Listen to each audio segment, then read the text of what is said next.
Hello प्यारे दोस्तों, कैसे हो आप सब? बढ़िया हो? चलो, इस वीडियो में हम बात करेंगे कि एक चालक के सरफेस पर कितना फोर्स लगता है। देखिए, हमने लास्ट वीडियो के अंदर गॉसेस लॉ और उसके कुछ एप्लीकेशंस के बारे में बात कर चुके हैं और इस वीडियो में पढ़ेंगे कि आपके पास कोई चालक है और उस चालक के सरफेस पर कितना बल लगता है। देखिए, किसी भी हम चालक को यदि आवेशित करते हैं तो उसके आवेश का वितरण जो है मान लो उसके सरफेस पर हो जाता है। तो सरफेस पर सभी यदि समान रूप से आवेश हैं, जैसे पॉजिटिव चार्ज हमें उसी को दिया है, तो हमें पता है कि समान आवेश जो एक दूसरे को क्या करते हैं, रिपेल करते हैं, प्रतिकर्षित करेंगे। ठीक है, तो चलिए इसको समझते हैं कि किस प्रकार हम बल याद कर सकते हैं। तो देखिए, आपके पास एक चालक है, स्फीयर मान सकते हो कि आपके पास कोई चालक स्फीयर है। अब देखिए, इस चालक स्फीयर को जैसे मैंने यहाँ पर एक आवेश दिया, प्लस आवेश दिया, ठीक है, तब क्या होगा, तब यहाँ पर हमें कोई कार्य करना नहीं पड़ेगा। ठीक है, लेकिन जब यहाँ पर हम आवेश देंगे तो इस पर कुछ कार्य करना पड़ेगा, इस पर कुछ कार्य करना पड़ेगा, इस ए की अपोजिट, इसके विरुद्ध में कार्य करना पड़ेगा। ठीक है, यानी इस रूप में मान लो कि जैसे जैसे आवेश देंगे हमें कुछ कार्य करना पड़ेगा और इस प्रकार मान सकते हो कि इस पर जो भी चार्ज है वो समान रूप से वितरित है। ठीक है, समान रूप से पॉजिटिव चार्ज वितरित है। अब हम क्या लेते हैं कि इस चालक के एक तो बाहर पॉइंट लेते हैं, ठीक है, जिसको मैं कह देता हूँ P1 है, एक इस चालक के अंदर ले लेते हैं जिसको लेता हूँ पॉइंट P2 है। ठीक है, आगे बात समझो। तो इस चालक के बाहर में तो P1 पर यदि मैं इलेक्ट्रिक फील्ड निकालना चाहूँ कि इस पर इलेक्ट्रिक फील्ड कितना होगा इस समरूप आवेशित चालक के कारण। ठीक है, तो देखिए मैं साथ ही क्या लेता हूँ, इसमें से कुछ थोड़ा सा अल्पांश काट लेता हूँ। ठीक है, ये लीजिए, ये आपका कोई अल्पांश है, इस अल्पांश को नाम दे देता हूँ मैं A और B। ठीक है, और साथ में हमने यहाँ पर C दे दिया। आगे बात समझिए। अब देखिए क्या होता है कि जब मैं इतना अल्पांश लिया हूँ, इस अल्पांश के कारण छोटा सा कोई चार्ज हो गई, तो इस अल्पांश फ्रेंड AB अल्पांश पर अब फोर्स लगेगा किसकी वजह से, शेष भाग यानी ACB की वजह से शेष भाग के कारण इस पर क्या लगेगा, फोर्स लगेगा और वो फोर्स हमें कैलकुलेट करना है। तो हम इसको फोर्स को कैलकुलेट करते हैं यहाँ पर अल्पांश के रूप में। एक अल्पांश के कारण यहाँ पर जो इलेक्ट्रिक फील्ड जो फोर्स लगने वाला है वो फोर्स हम कैलकुलेट कर लेंगे।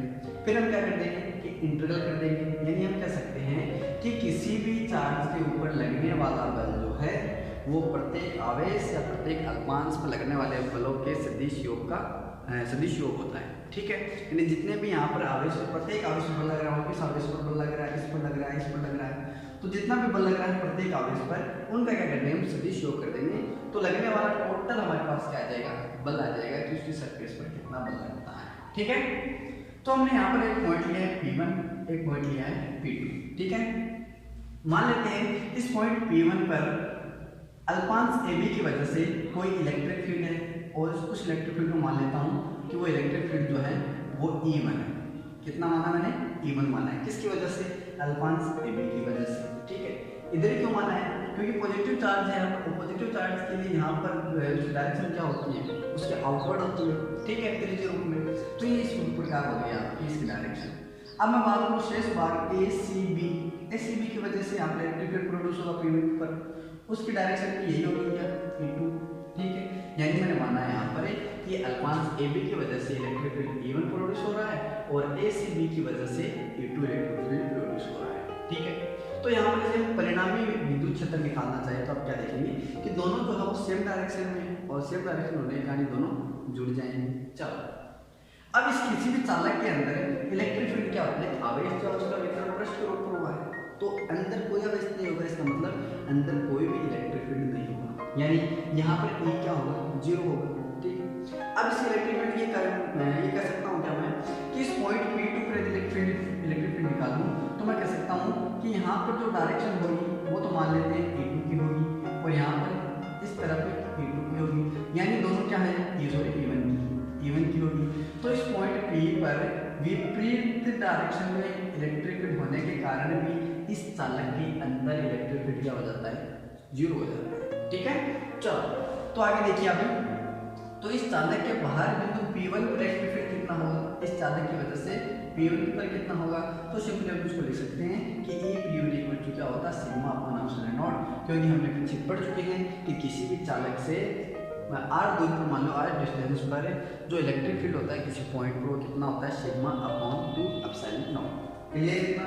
चलो आगे देखिए, अब चालक के भीतर विद्युत क्षेत्र कितना होता है, शून्य होता है, मैंने अभी बताया था। चालक के अंदर इलेक्ट्रिक फील्ड कितना होता है, शून्य। तो सिंपली हम EP2 यानी P2 बिंदु इलेक्ट्रिक फील्ड क्या मान सकते हैं, 0 मान सकते हैं। ठीक है, अब मैंने इसको बताया था कि हम इसको दो भागों में डिवाइड कर लेते हैं। एक तो ले लेते हैं अल्पांश AB, एक लेते हैं शेष भाग ACB। तो सिंपली हम अल्पांश AB व शेष भाग ACB के रूप में इसको दो भागों में विभक्त कर सकते हैं। क्लियर इतना? चलो आगे देखिए। अब देखिए यहाँ पे इलेक्ट्रिक फील्ड P1 पर देखो टोटल परिणामी बल क्या होगा, है ना, परिणामी इलेक्ट्रिक फील्ड क्या होगा।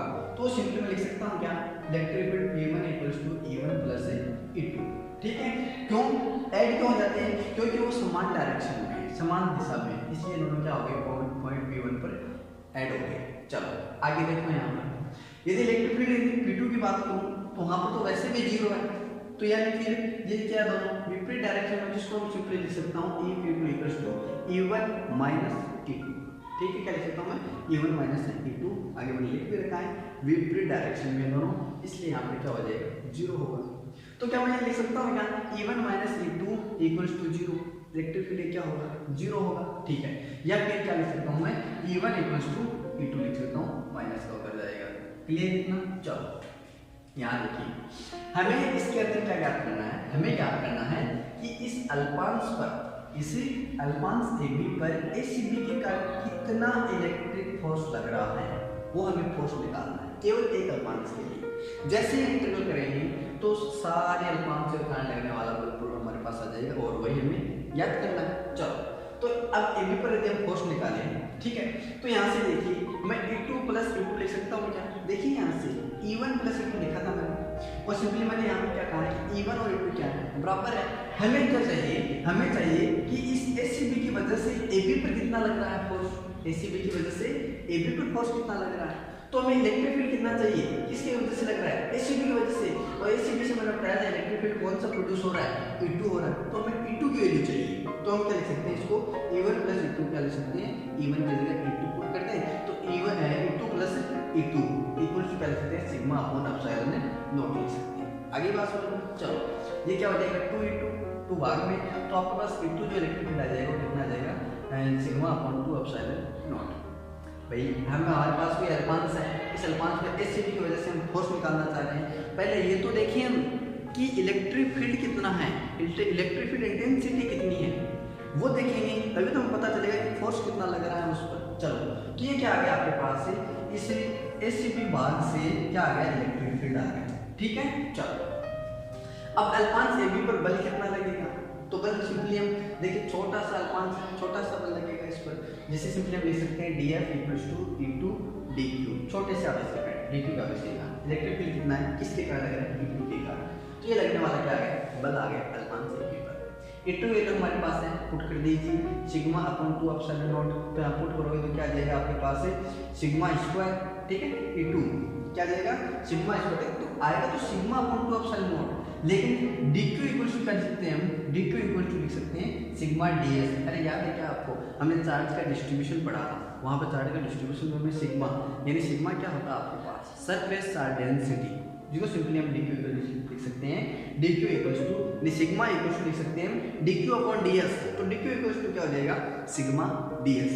ठीक है, तो यहाँ से पुट कर दीजिए, तो एक तो सिग्मा यहाँ से आएगा इसका वाला, एक सिग्मा ये आ जाएगा, यानी σ²/2ε0, और साथ में क्या आ जाएगा, ds आ जाएगा। ये आ गया बल किस पर, अल्पांश AB पर, किसी की वजह से, शेष भाग ACB की वजह से। ठीक है, हमें तो क्या चाहिए, पूरे के लिए बल चाहिए। चलो आगे यहाँ से एक वैल्यू और लिख सकते हैं इसको, DF = देखियो आप देखिए E = क्या लिख सकते हो, σ/ε0 लिख सकते हो क्या, तो σ² की वैल्यू पुट कर सकते हो यहाँ से, σ² की वैल्यू क्या हो जाएगी, सिग्मा की वैल्यू हो जाएगी E∈0, और σ² रखोगे तो ε0 का स्क्वायर, जो ये नीचे एप्सिलॉन जो उससे कट जाएगा, केवल एक ε0 बचेगा, E² बचेगा और ds बचेगा। ये भी आप फोर्स लिख सकते हो। एक तो फोर्स क्या आ गया आपके पास, ये आ गया, एक फोर्स ये आ गया, ये लिख सकते हो। ठीक है, ये फोर्स आ गया हमारे कि इस अल्पांश AB पर ACB की वजह से कितना फोर्स लग रहा है, हमें क्या कैलकुलेट करना है, उसकी पूरी सरफेस पर करना है।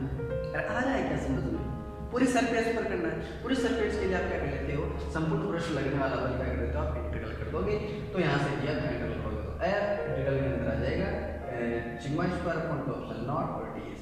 आगे बात सुनो, ये आपका क्या है, टोटल पृष्ठ पर लगने वाला क्या आ गया, फोर्स आ गया। ठीक है, चलो अब हमें यहाँ पर देखिए फोर्स लग रहा है, तो प्रेशर दबाव भी तो लग रहा है, ठीक है। यदि हम दबाव कैलकुलेट करना चाहें कि एकांक क्षेत्र पर अब दाब कितना होगा, कितना प्रेशर लग रहा है, तो प्रेशर को सिंपली हम लिख सकते हैं कि एकांक क्षेत्र पर लगने वाला बल क्या होता है, दाब होता है। सिंपली हम लिख सकते हैं P = dN और ds, छोटे से एरिया पर छोटा सा, ठीक है, क्योंकि हम अल्पांश ले रहे हैं यहाँ पे, तो इक्वल टू क्या लिख सकते हैं हम, आपके पास ds की वैल्यू है क्या, ये कहाँ गई, ये रेडियन की वैल्यू या फिर ये रेडियन की वैल्यू, तो sigma square upon 2 epsilon not, ये आप कर सकते हो। इस पर लगने वाले फोर्स की वैल्यू, प्रेशर की वैल्यू याद कर सकते हैं। क्लियर है क्या? तो अभी हमने देखा है कि एक आपके पास कोई भी चालक है, जैसे मैंने हम चालक इसमें लिया है, कोई भी आपके पास चालक है, उस चालक की सतह पर लगने वाला फोर्स कितना होता है, वो हमने फोर्स याद किया है। यहाँ पर ऊपर आप हेडिंग देख रहे होंगे कि force on the surface of charge conductor, एक चालक के सरफेस पर कितना फोर्स होता है, तो वो फोर्स कितना होता है, इतना होता है, ठीक है। आगे बात समझ में, तो आपके इलेक्ट्रोस्टैटिक्स का टॉपिक है जिसकी पूरी प्लेलिस्ट बनी हुई है हमारे चैनल पर, जिसके अंदर आपके कोर्सेज दो इलेक्ट्रिक फील्ड है ना, और इलेक्ट्रिक फील्ड लाइन से संबंधित जितने भी टॉपिक है सारे A to Z आपको मिल जाएंगे, ठीक है। और कमेंट करके भी आप नेक्स्ट वीडियो में बताएं कि आपको क्या पढ़ना है। फिलहाल आज के वीडियो में इतना ही, मिलते हैं नेक्स्ट वीडियो में, तब तक के लिए।